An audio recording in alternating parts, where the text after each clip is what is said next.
Welcome friends. வாங்க இன்றைக்கி நம்ம சத்தான சுவையான சமையல் ரெசிபிஸ் தாங்க பார்க்க போகிறோம். கீரை கூட்டு, கீரை மசியல், சௌச்சௌ கூட்டு, பாகற்காய் வறுவல் இதெல்லாம் பார்க்கலாங்க. இது எப்படி செய்யலான்னு பார்ப்போம்.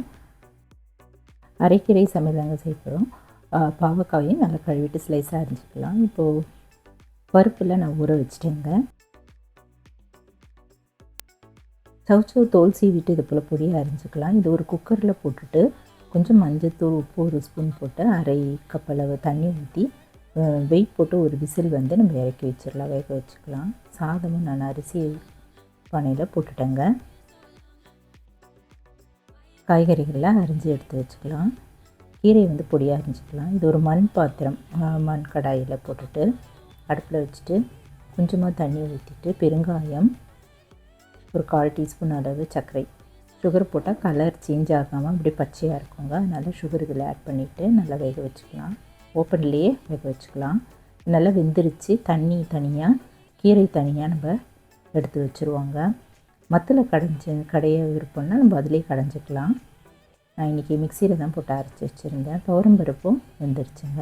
1/4 கப் அளவு துவரம்பருப்பு வேக வச்சுருந்தேன். அரை டீஸ்பூன் அளவு ஜீரகம், ஒரு வரமிளகாய், தேங்காய் ஒரு 3 ஸ்பூன், இதெல்லாம் கொஞ்சம் தண்ணி ஊற்றி அரைச்சி பேஸ்ட் மாதிரி எடுத்து வச்சிடலாம். இந்த கீரையும் நம்ம மிக்ஸி ஜாரில் போட்டு அரைச்சிக்கலாங்க. இப்போ அந்த தண்ணியோடு இந்த கீரையும் போட்டு அடுப்பில் வச்சுட்டு வேக வச்சுருந்த பருப்பு போட்டு கொதிக்க வச்சிடலாங்க. இது கூடவே அரை டீஸ்பூன் அளவு உப்பு, தேவையான அளவு உப்பு இதில் சேர்த்துட்டு நல்லா கொதி வர ஆரம்பிக்கும்போது அரைச்சி வச்சுருந்த இந்த தேங்காய் விழுது இதில் சேர்த்துட்டு ஒரு 2-3 நிமிஷம் வரைக்கும் நல்லா கொதிக்க வச்சுக்கலாம்.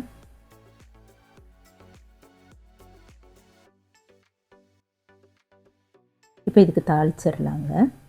இது கொஞ்சம் தண்ணியாக இருக்கிறதால நான் அரிசி மாவும் கொஞ்சம் தண்ணியில் கரைச்சி ஊற்றினேன். திக்காயிடுச்சு. இந்த கீரைக்கு வந்து தாளிச்சிடலாம். தேங்காய் எண்ணெயில் கொஞ்சம் கடுகு, உளுத்தம்பருப்பு இதெல்லாம் போட்டு தாளிச்சிட்டு நம்ம இந்த கீரை மேலே அப்படியே ஊற்றிடலாங்க. சுவையான அரைக்கீரை மசியல் ரெடி ஆகிடுச்சுங்க. சாதத்தில் போட்டு சாப்பிட்டா அவ்வளோ அருமையாக இருக்கும். நெய் ஊற்றி சாப்பிட்டா ரொம்ப நல்லாயிருக்கும். என்னோடய சேனல் நிறைய தடவை நான் வந்து ரசம் ரெசிபிலாம் போட்டிருக்கேங்க. அதனால் இன்றைக்கி வந்து ரசம் வந்து விரிவாக இதில் போடலை. இதுக்கு வந்து நெய்யில் வந்து கடுகு, பெருங்காயம், கருவேப்பிலை இதெல்லாம் தாளிச்சிட்டு ரசம் மேலே ஊற்றிட்டேன். பருப்பு ரசம் இன்றைக்கி வச்சுருந்தாங்க. இந்த சௌச்சௌ காய் வந்து நல்லா வெந்துருச்சு. பைத்தம்பருப்பு ஒரு 3 ஸ்பூன் 4 ஸ்பூன் அளவு வேக வச்சுருந்தேன். அதையும் இதில் போட்டுட்டு கொஞ்சம் தேங்காய், பச்சை மிளகாய், ஜீரகம் இது மிக்ஸி ஜாரில் போட்டு அரைச்சிட்டு இந்த விழுதை இதில் ஊற்றிக்கலாம். இது நல்லா கொதி வரும்போது நம்ம இதுக்கு தாளிச்சிடலாங்க. இது கொஞ்சம் கெட்டியாகட்டும், அது வரைக்கும் நல்லா கொதிக்கட்டும். எண்ணெயில் கடுகு, உளுத்தம்பருப்பு, பெருங்காயம் போட்டுட்டு கருவேப்பிலையும் போட்டு தாளிச்சிட்டு இந்த கூட்டு மேலே அப்படியே ஊற்றிடலாம். அருமையான சௌச்சௌ கூட்டும் ரெடி ஆகிடுச்சுங்க. இது இன்னொரு பாத்திரத்தில் ட்ரான்ஸ்ஃபர் பண்ணிடலாம். பாகற்காய் இது போல் ஸ்லைஸாக ரவுண்ட் ஷேப்பில் கட் பண்ணி எடுத்து வச்சுட்டேங்க. இது கூட வந்து ஒரு அரை டீஸ்பூன் அளவு உப்பு, கொஞ்சம் அரிசி மாவு, 1 டீஸ்பூன் அளவு அரிசி மாவு, 2-3 டேபிள் ஸ்பூன் அளவு கடலை மாவு போட்டுட்டு கூடவே இதுக்கு தேவையான தனி மிளகாய் தூள் நம்ம வீட்டிலே அரைச்சதுக்க அதையும் போட்டுட்டு கொஞ்சம் கரம் மசாலாவும் போட்டுட்டு தண்ணி ஊற்றி இது போல் பிசறிக்கலாம். ரொம்ப தண்ணி ஊற்றுங்க. லைட்டாக இது போல் பிசறிட்டு நம்ம எண்ணெயில் அப்படியே பொரித்து எடுக்க வேண்டியதாங்க. இதில் வந்து கொஞ்சமாக பெருங்காயத்தூளும் ஆட் பண்ணிட்டேன். காஞ்சிட்ருக்கிற எண்ணெயில் இப்படி தனித்தனியாக போட்டு ஃப்ரை பண்ணி எடுத்துருவோம்.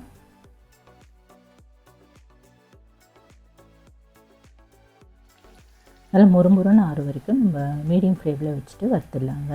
சுவையான பாகற்காய் வறுவல் தயாராகிடுச்சுங்க. சத்தான சமையல் இந்த போல் நீங்களும் ஒரு முறை ட்ரை பண்ணி பாருங்கள். நம்ம வேறு விதமாக சமைச்சா பசங்க சாப்பிட மாட்டாங்க. இதை போல் செய்து கொடுத்தா விரும்பி சாப்பிடுவாங்க.